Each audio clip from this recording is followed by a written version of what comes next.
It's 2 a.m. You are staring at the ceiling, wide awake. Your mind has decided this is the perfect time to replay a minor mistake you made at work last Tuesday, or perhaps dissect every word of a relationship that ended 3 years ago. Psychologists call this specific state mental rumination.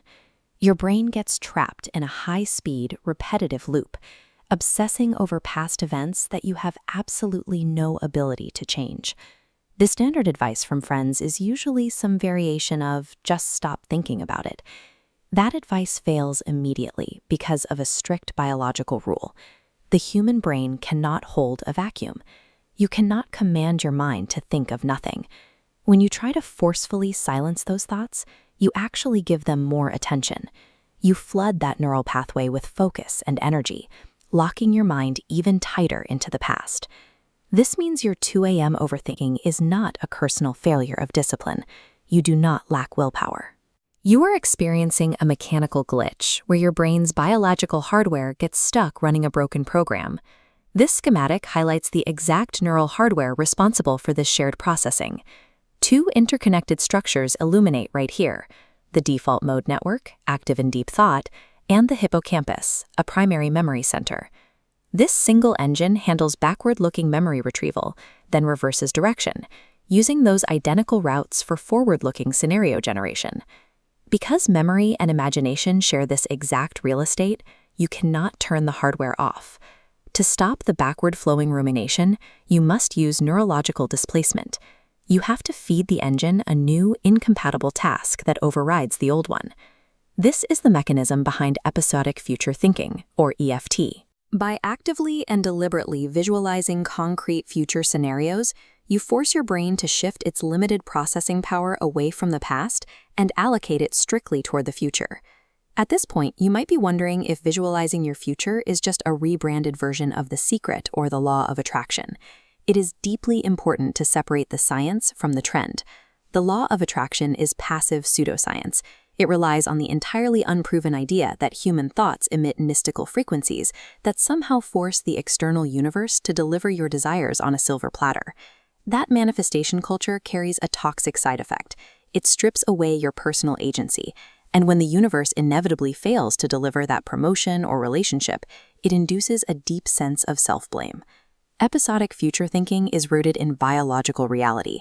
Its power lies entirely in changing your internal neural processing, not altering external cosmic forces. This animation represents the Reticular Activating System, or RAS. Located in the brainstem, it acts like a biological funnel. At any given second, your brain is bombarded with millions of bits of information. The RAS is the strict gatekeeper that determines exactly what data gets noticed and what gets ignored. When you practice EFT by visualizing detailed future scenarios, you are actively programming your RAS. You give the gatekeeper new instructions, shifting your filter to subconsciously scan the environment and highlight concrete opportunities and actionable pathways you would have otherwise completely ignored. Magical thinking leaves you passively waiting for a cosmic delivery. Scientifically grounded simulation actively rewires your brain's biological filter, ensuring that you can constantly recognize and seize real-world agency. The transition out of the glitch starts with a single conscious step. You have to catch your brain the exact moment the rumination loop starts to take over your attention. When the loop begins, your default instinct will be to ask passive, backward-looking questions, like, "Why did this happen to me?" or "What is wrong with me?" Every time you ask those questions, you feed resources directly into the broken program. You must force a manual override with a proactive, forward-looking replacement question. Ask yourself, what specific kind of future do I want to build? Then drill that scenario down into one actionable microstep. Define just one concrete physical action you can execute tomorrow morning based on that exact future you just mapped out. You cannot alter the events of the past. You cannot magically vibrate the universe into fixing your present. Those variables are permanently outside of your control. But by actively simulating your future, you reclaim command of your own neural hardware. You starve the rumination engine of its power, stepping out of the loop and using your biology to engineer your own reality.